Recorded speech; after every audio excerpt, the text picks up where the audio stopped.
Bab 1478. Secara logika normal orang biasa, dugaan Ipan Wangsa tentang Abraham tersebut tidak sepenuhnya salah. Bahkan itu kemungkinan besar hasil pemikiran sebagian besar manusia normal biasa. Namun Ipan Wangsa kali ini tampaknya sedikit melakukan kesalahan. Dugaannya tidak tepat. Bagaimanapun juga dengan kekuatan Agam sekarang, tidak susah bagi diri Agam untuk memulihkan diri dari cedera. Dengan mewarisi kekuatan penguasa neraka, jangankan hanya untuk memulihkan tubuh dari cedera, namun menyembuhkan seseorang yang sudah dianggap meninggal pun, dia sanggup menyembuhkannya. Belum lagi ditambah dengan kekuatan pahala yang dia dapatkan dari mengadili beberapa orang yang mempunyai dosa dan kesalahan besar. Sebut saja, misalnya Raja Serigala Kutub dan Cedo. Sebaiknya Tuan Muda untuk sementara waktu, jangan kemana-mana sebelum Tuan Muda sembuh total. Kalau dengan kekuatanku sendiri belum cukup untuk membantu memulihkan cederamu, Tuan Muda bisa memerintahkan para tetua yang lainnya untuk ikut membantu proses penyembuhan Tuan Muda. Tetua Alex berkata. Nampak sekali kekhawatiran di wajahnya. Dia khawatir dengan lambatnya proses penyembuhan cedera Ivan. Sekali luka-luka ringan di fisik luarnya, Ivan juga mengalami luka dalam yang cukup serius.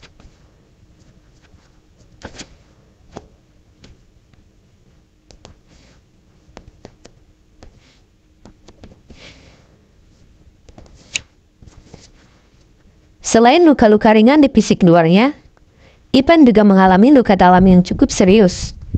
Andai saja yang mengalaminya bukan Ipan Wangsa, mungkin dia sudah lama mati dengan begitu beratnya cedera yang dia derita. Baiklah, sepertinya memang perlu menambah bantuan untuk menyuntikkan energi ke dalam tubuhku agar aku cepat pulih. Tetua Alex, tolong panggilkan Tetua Rian dan Tetua Reno untuk dapat membantuku dalam proses penyembuhanku. Ipan melanjutkan dengan memberi perintah kepada Tetua Alex. Baik Tuan Muda, hamba izin memanggil Tetua Rian dan Tetua Reno sekarang. Tetua Alex berujar, lalu kemudian pergi keluar kamar rahasia tersebut. Dia bergegas ingin menjemput Tetua Rian dan Tetua Reno. Pada dasarnya, Ipan bisa saja menyerap aura kekuatan para tetua di keluarganya demi memperoleh kesembuhan dengan segera. Namun Ipan berpikir, dia sekarang sangat membutuhkan para tetua tersebut demi menjaga kekuatan keluarga Wangsa. Sedangkan jika dia menghisap kekuatan mereka, maka dipastikan mereka akan segera tewas, atau setidaknya menjadi orang biasa tanpa mempunyai kekuatan dan kultivasi sama sekali. Tentu saja, hal ini akan ikut melemahkan kekuatan keluarga Wangsa itu sendiri. Ipan tentu tidak menginginkan akhir yang seperti itu.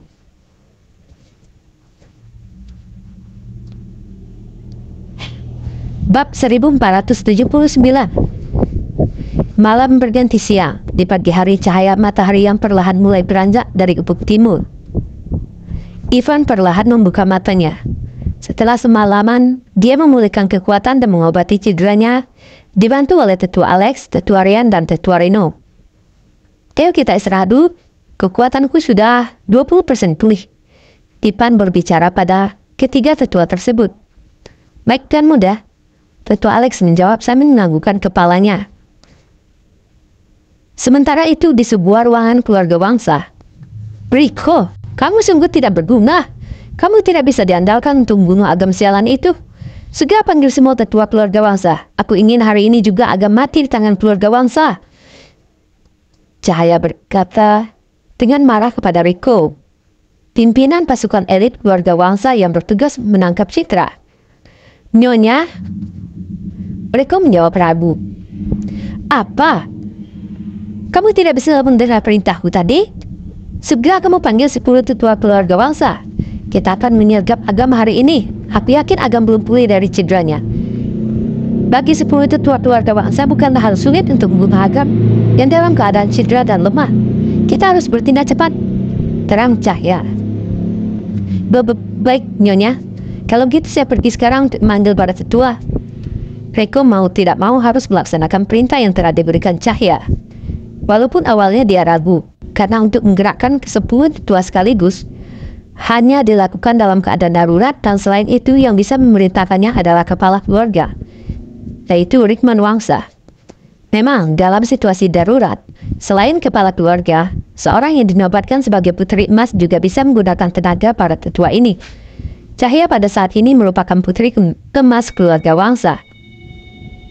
Setelah Rekman menobatkannya sebagai putri emas dalam beberapa waktu yang lalu, sepeninggal Reko, Cahya yang diliputi kemarahan menggertakkan giginya. Dia kemudian memutar wajahnya, memandang ke arah Nyonya Miati dan keluarga pembudi lainnya. Aku akan hubungi kepala keluarga untuk mendiskusikan agar segera menyerang dan bunuh agam sialan itu. Cahya berkata, lalu dia berjalan melangkahkan kakinya ke arah kediaman Rekman Wangsa. Di kediaman Rekman Wangsa. Ya Allah, keluarga, tampak Rekman Wangsa sedang duduk di kursi utama. Di depannya ada Tetua Bejo, Tetua Wisdi, dan Tetua John. Mereka bertiga adalah tiga tetua tertinggi di keluarga Wangsa. Jika kepala keluarga menginginkan pendapat dalam memutuskan suatu perkara atau masalah, maka kepala keluarga akan terlebih dahulu berdiskusi, meminta pendapat ketiga tetua ini. Bisa dikatakan mereka merupakan tetua yang bertugas sebagai penasehat keluarga. Walaupun demikian, semua keputusan akhir tetap dipegang oleh kepala keluarga. Para tetua sekalian, aku memanggil kalian bertiga kali ini untuk mendiskusikan sesuatu kepada kalian. Aku ingin mendengar apa pendapat kalian tentang permasalahan yang akan kita diskusikan nanti. Rekman berkata kepada ketiga tetua tersebut dengan penuh wibawa, tetapi tetap menghormati. Kepala keluarga, jangan terlalu sungkan. Kami bertiga siap memberikan pendapat kami yang terbaik yang kami bisa. Tetua Bejo menjawab dengan wajah serius. Betul Tuan Rekman, kami akan berusaha memberikan kontribusi pemikiran kami semaksimal mungkin. Tetua John juga berkata. Tetua Wisdi menganggukkan kepala tanda setuju dengan perkataan dua tetua tersebut.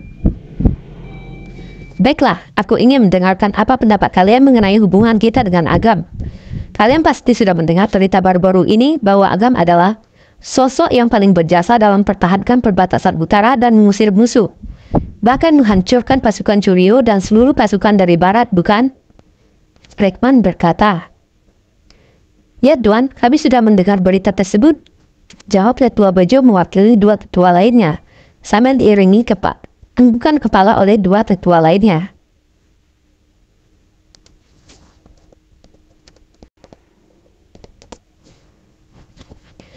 Agam sudah bermusuhan dengan Cahya dan keluarga Pembudi. Dan yang paling penting adalah Agam merupakan musuh bebuyutan putraku, Ivan. Dialah yang membuat Ivan saat ini menderita. Aku sebagai kepala keluarga tidak bisa tak memikirkan hal ini dan mengambil tindakan untuk mendukung keturunanku.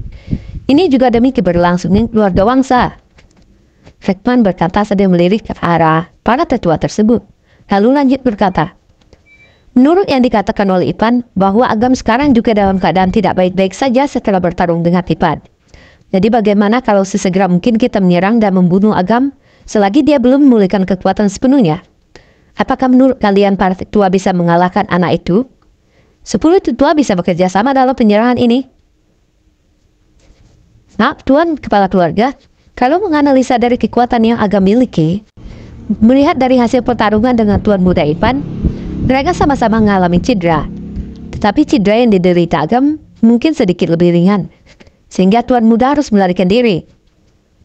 Bukan kami para tetua tidak percaya diri bisa mengalahkan anak itu, tetapi jika kita menunggu Tuan Muda Ivan pulih dulu, lalu melakukan penyergapan secara bersama-sama, para tetua dengan Tuan Muda menyerang bersama, mungkin hasilnya akan lebih baik, meskipun risikonya Agam juga sudah pulih. Tetapi kekuatannya dengan Tuan Muda hampir imbang. Jika ditambah dengan kami, 10 para tetua, maka hasilnya akan jauh lebih baik, ujar Tetua Bejo.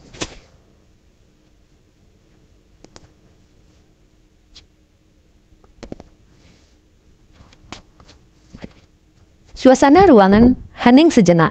Semua memikirkan dan pertimbangkan apa yang telah disampaikan oleh Tetua Bejo. Bagaimana menurut Tetua John dan Tetua Wisdi? Apa pendapat kalian tentang hal ini? Tuan Rekman bertanya sambil melihat ke arah Tetua John dan Tetua Wisdi. Tetua John mengerutkan keningnya. Tak lama kemudian dia berkata, usul yang disampaikan oleh Tetua Bejo sepertinya langkah yang terbaik Tuan Rekman. Mengulur sedikit waktu demi menyusun kekuatan itu lebih baik. Kita tidak boleh bertindak gegabah, apalagi sampai meremehkan kekuatan Agam. Tetua John diam setelah memberikan pendapatnya. Dekman Wangsa mengangguk-anggukkan kepalanya. Dia sudah memahami apa yang disampaikan oleh kedua tetua tersebut. Kemudian dia melirik ke arah Tetua Wisdi lalu berkata, Tetua Wisdi punya pendapat berbeda atau juga punya pendapat yang sama dengan Tetua Bejo dan Tetua John? Baik, Tuan Dekman.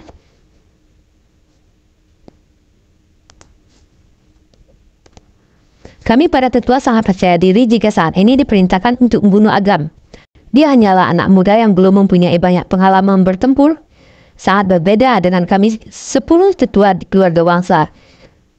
Aku siap kapanpun, tidak masalah jika menyerang sekarang. Tetapi juga tidak masalah jika harus menunggu Tuan Muda Ipan sembuh secara keseluruhan. Dengan demikian, kekuatan kita akan jauh lebih unggul untuk memastikan Agam tidak bisa lagi lari dari kematian. Tampak Tuan Dekman tertegun sejenak, lalu kemudian berkata, Baiklah, kita putuskan untuk menunggu pulihnya Ipan dulu. Baru kemudian kita bicarakan lagi rencana strategi penyergapan terhadap Agam. Hekman Wangsa berhenti sejenak, lalu melanjutkan, Ayo kita ke ruangan tempat Ipan memulihkan diri untuk mempercepat proses penyembuhannya. Perlu merapotkan kalian bertiga dibantu oleh para tetua yang lain untuk menyalurkan kekuatan spiritual kepada anak itu. Hekman Wangsa berdiri, lalu kemudian berjalan keluar dari aula tersebut menuju ruangan rahasia tempat Ipan Wangsa memulihkan diri. Diikuti oleh ketiga tetua tersebut. Namun baru berjalan beberapa langkah dari ruangan aula, Hekman Wangsa menghentikan langkahnya, memandang ke suatu arah di sebelah kiri sambil mengernyitkan keningnya. Di ujung teras sebelah kiri tampak cahaya diikuti oleh Nyonya Miati dan diikuti oleh beberapa anggota keluarga pemudi beberapa meter di belakangnya. Tuan Dekman, kepala keluarga, aku mohon berbicara sebentar dengan Anda. Aku mau berbicara sebentar dengan Anda. Tolong luangkan waktu sedikit. Ini menyangkut eksistensi dan keberlangsungan keluarga Wangsa.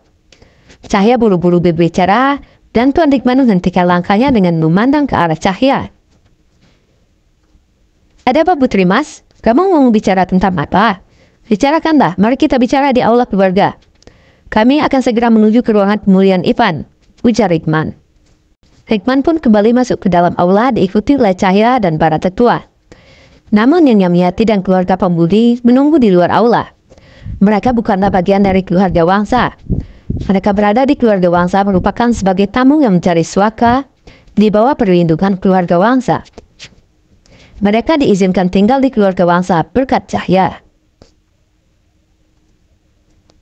Bukit Barat, Villa Kediaman Agam. Pagi-pagi sekali suasana dapur di Villa Agam sudah terdengar kesibukan orang memasak. Vero, Kirana dan Citra sibuk memasak di dapur. Sementara Delia dan Diki sudah selesai mandi dan lagi asik bermain bersama. Agam tampak lagi menikmati secangkir kopi bersama Biksu Ananda di ruang tengah. Makanan sudah masak. Ayo kita bersiap sarapan. Kirana membawa semangkok sop ayam dan meletakkannya di atas meja makan.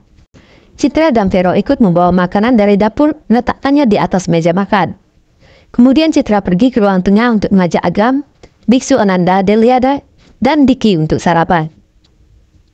Suasana kemudian terasa hening, hanya denting, sendok dan suara Delia dan Diki sekali-kali mewarnai suasana sarapan pagi mereka pagi ini.